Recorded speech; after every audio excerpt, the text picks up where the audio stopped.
Cheers. Cheers.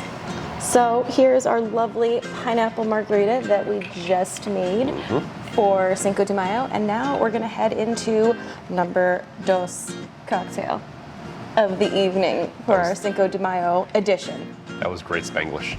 That was my Spanglish. Very Spanglish. Yeah. If you want the recipe for this one, it's right there, up here in this corner. We're not even gonna finish this one before we go right in to the next cocktail, which is going to be a guava rose pink peppercorn margarita. Crediting Kim from Lavende, you know who you are. We used to work there. Okay, let's get started. Let's get cracking. Cracking. One more sip for the road. What's your first step? First step is I just want to garnish the glass.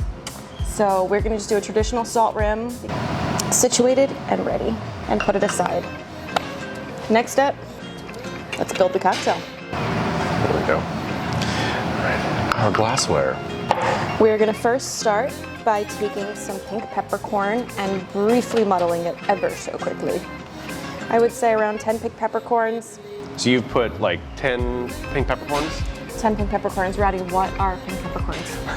Pink peppercorns are not actually related to pepper. They come from a Peruvian plant that is called the pepper tree, and it still has that peppery flavor, even though it's not even related to black peppercorns or white peppercorns. More information than you needed to know. Let's go. So we are muddling really quick. Just smash them, you know, get your passive aggressive energy out. There's nothing passive about my energy. Me either. Okie dokes. Let's build this cocktail. We are going to use Teremana Reposado today for cocktail numero dos. It's a little less Spanglish. Yeah, that was just Spanish. There you go. Oh, yay. We love that. Oh, my Lord. Oh, my Lord. Oh, the first cocktail's kicking in. First cocktail's kicking in. Okay. The next ingredient that we're going to use is going to be Kerns guava juice. We're going to do just about a full ounce of guava juice to get that nice pink color. And kerns you can find anywhere, and they're great, and it's a classic guava juice. Next, simple syrup. We are going to do around a ½ ounce simple syrup. And then our next, lime juice. Almost a full ounce, 3/4 to a full ounce, depending on how tart you want it. And then lastly, we have rose water. Also super easy to find.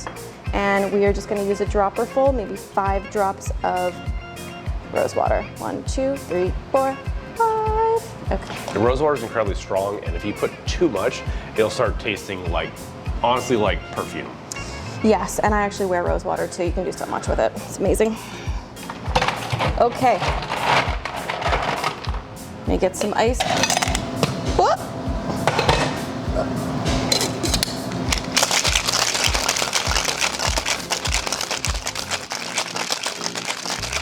And that is really it. We are going to fine strain this into a beautiful coupe glass in our little station over here. And now we fine strain.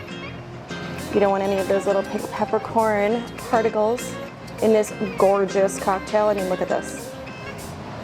Who does not want to drink this right now? That is very pink. It's so pretty. Alrighty, and because we're feeling extra festive today, we're going to put a beautiful orchid as our garnish. And there you have it. And we're live, and we just have our pink peppercorn rose water and guava margarita. Yes. Served up in coupes, the salt rim. I'm excited about this. I am. Cheers. Yay.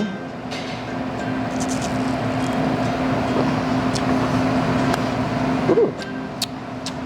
A little rosy. Came out nice. It's not too perfumey. It's not. Pink peppercorns come through really strong. It's a tongue twister. Pink peppercorns come through get that little numbing sensation on the tongue. Yeah, it just adds to the reposado pepper quality that, you know, good tequilas usually have that I look for. And yeah, I'm digging it. That's tasty.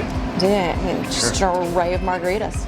a take on the classic margarita, which is the most popular cocktail in the world. So, cheers, and happy Cinco de Mayo. Yeah, happy Cinco de Mayo. That's tasty.